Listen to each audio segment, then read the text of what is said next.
और हरियाणा विधानसभा के सत्र के दूसरे दिन कई मुद्दों पर चर्चा हुई, सवाल जवाब हुए, हंगामा हुआ।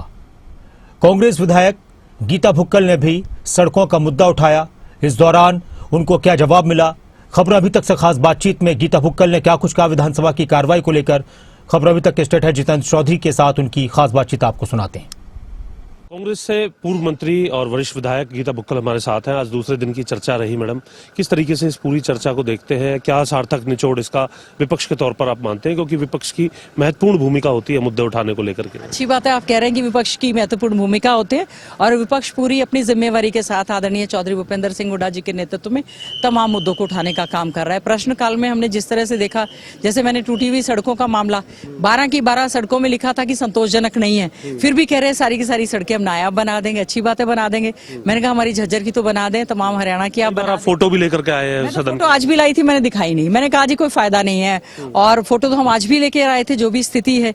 और मिस इन्फॉर्मेशन कई बार देते हैं। और साथ ही में राज्यपाल महोदय के अभिभाषण पर आज जो है चर्चा हुई है। माननीय अशोक अरोड़ा जी ने इसकी विपक्ष के तौर पर बहुत अच्छी शुरुआत करने का काम किया है कि जिस प्रकार से देखिए हमने एक काम रोको प्रस्ताव भी दिया था। HPSC SSC में जो भर्तियों का हालात है, हमारा युवा जो है जिसको आप लगातार फेल कर रहे हैं, उनको काबिल नहीं मान रहे हैं। बच्चे पढ़े लिखे हैं, नेट JRF हैं, PhD हैं, गोल्ड मेडलिस्ट हैं, अपने यूनिवर्सिटी के टॉपर्स हैं, और हालात ये हैं कि आप अपनी यूनिवर्सिटी की काबिलियत पर प्रश्न चिन्ह लगाकर उन युवाओं को रोजगार नहीं दे रहे हैं। और फिर दुख इस बात का है, पहले हम सोचते थे कि दलित समाज की शेड्यूल कास्ट का बैकलॉग है, बैकवर्ड्स का बैकलॉग है। अब तो हालात ये है जनरल कास्ट के बच्चे जो है हरियाणा के बाहर के लग रहे हैं, और मुख्यमंत्री जी और सरकार ठोक कर कह रही है बाहर के बच्चे भी लग सकते हैं।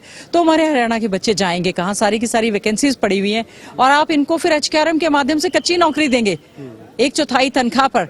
आखिर उन बच्चों ने किया क्या है? यही बच्चे हैं।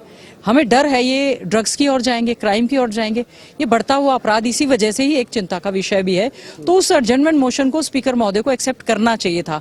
हमने इसको फोर्सफुली कहा और प्रयास किया। अब तब्दीली करनी पड़ी, क्या कारण रहा? लेकिन देखिए, हमने ओवर द 11 ईयर्स लिख रहे हैं, तो करंट में भी तो वही हालात हैं जो प्रदेश में इस समय चल रहे हैं। मेमोरेंडम स्पीकर साहब को देखना चाहिए, उन्होंने स्ट्रेट फॉरवर्ड कहा कि रिजेक्ट कर दिया मैंने इसको। ठीक है, आप चेयर पर बैठे, हम चेयर का सम्मान करते हैं, पर आप विपक्ष के आवाज को दबाने का तो काम ना करें।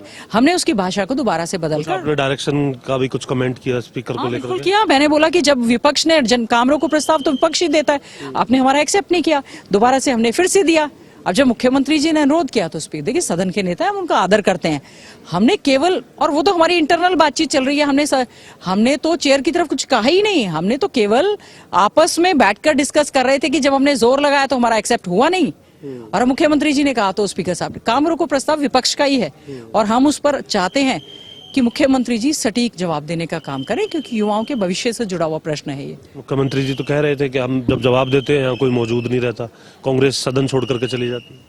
मुख्यमंत्री जी, जो हमारा क्वेश्चन है, जो हमारा जवाब है कि क्यों प्रोफेसर्स की नौकरियां खाली पड़ी हैं, क्यों पटवारीज, क्यों SDOs, क्यों वाइस चांसलर को बैकडोर से भागना पड़ा, क्या कारण है कि आप अपने युवाओं की काबिलियत पर प्रश्न चिन्ह लगा रहे हैं?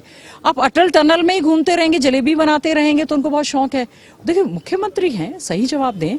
प्रदेश के हित में ही हमने मामला लगाया है, और मुख्यमंत्री भी इसका गंभीरता से अगर जवाब देंगे, हम लोग बिल्कुल उनका पूरा जवाब सुनने के लिए तैयार हैं। बैंक के अंदर किस तरीके से जो बैंक अकाउंट्स सरकारी विभागों के थे, वहाँ 590 करोड़ रुपए तक का एक स्कैम सामने आया है, उसको लेकर के भी चर्चा रही। क्या आप मानते हैं सार्थक चर्चा? ये घोटाला कोई पहला घोटाला नहीं है। 1500 करोड़ का घोटाला इनके स्वयं के कैबिनेट मंत्री अनिल विज जी ने बताया। आज प्राइवेट बैंक्स का जो है घोटाला 590 करोड़ का फिर उजागर होकर आया है। जब हमारे इतने सारे नेशनलाइज राष्ट्रीयकृत बैंक हैं, आप उन पर विश्वास क्यों नहीं करते? क्या किन अफसरों के, किन के कहने पर आप प्राइवेट बैंक्स में इतना बड़ा विभागों का जो है वो पैसा उसमें जमा? एक्शन हो गया है मैडम, अब बता रहे हैं कि 31 मार्च के बाद बंद करके इन्हीं बैंकों में खोलेंगे। एक्शन क्या? घोटाले पता चल, मतलब घोटाले पे घोटाले। धान घोटाला क्या हुआ, शराब घोटाला क्या हुआ, माइनिंग घोटाला क्या हुआ?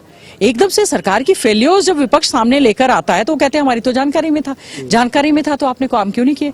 मुख्यमंत्री जी के स्वयं के सुशासन सहयोगी कई जगह जा रहे हैं और उनके पास रिपोर्ट्स बहुत पुअर आ रहे हैं। तो हम चाहते हैं प्रदेश के हित में माननीय मुख्यमंत्री जी गलत बात को माने और उस पर कार्रवाई करने का काम भी करें।